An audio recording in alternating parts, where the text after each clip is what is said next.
Welcome once again to my office. Welcome to another weekly wow. Our word this week is the word niche, but I want to use that word to introduce a phrase, thinking with you about the concept of a niche God. In Deuteronomy 6, verses 4 and 5, Moses challenged Israel. Hear, O Israel, the Lord our God is one. Love the Lord your God with all your heart, with all your soul, with all your strength. When confronted by a law expert, Jesus said that Moses' statement was the most important command. Mark chapter 12, verse 29. For 3,500 years since the time of Moses, 2,000 years since the time of Jesus, people have been trying to figure out what it means for us to love God, as Moses and Jesus described. What does it mean to love God with all of my heart, all of my soul, all of my mind, all of my strength? If I love God too completely, what is left for me? Moses explains Deuteronomy 6 in the rest of the book of Deuteronomy. Loving God is demanding. It pushes us away from our idols of self, status, entertainment, sports, comfort, wealth, and whatever else we're tempted to make a priority in our lives besides God. God is to be loved wholeheartedly, or he is loved no-heartedly. There is no lukewarm middle ground. Jesus calls people to follow him on the path of discipleship, which is a path of sacrifice, self-denial, and service. Bruce Green describes the challenge of the contemporary church thinking about this concept of niche gods. Most modern-day Christians think of God as a niche God who controls only a small part of our lives.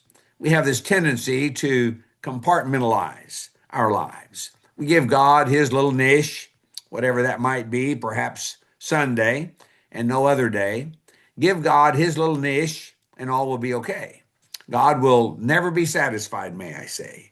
God will never be satisfied with only a part of the picture of your life. He is the whole picture, or he isn't in the picture at all.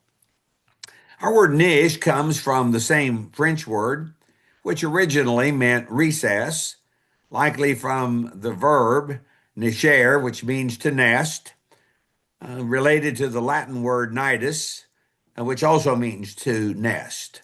The idea of a suitable position developed about 300 years ago based on the architectural sense of a small recess in a wall. I think of niches in the Western Wailing Wall in Jerusalem. And today, in a figurative sense, the word refers to a suitable position or opportunity. But back to our little phrase that's related to our word, niche God. A niche God is a God with a very specific, limited domain, such as the Roman god of hinges or the Roman god of beekeeping. The term can refer to a specific lesser known deity in a pantheon of gods or goddesses, or it may refer to a fictional deity that's created for a special context, like a video game or a story. The point is that a niche god has limited power, limited to a certain area. Think about the niches in your life, the secret places, the things you don't want others to confront or see, the areas you reserve for yourself, personal activities that so easily take time away from our God time. God is not a niche God.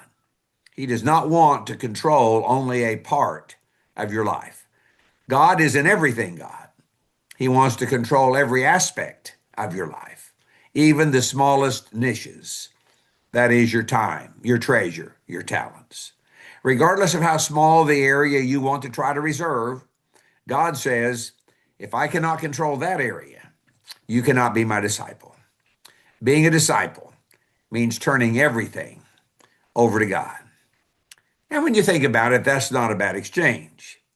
We give up our everything, which isn't really all that much, in exchange for his everything, which really is everything.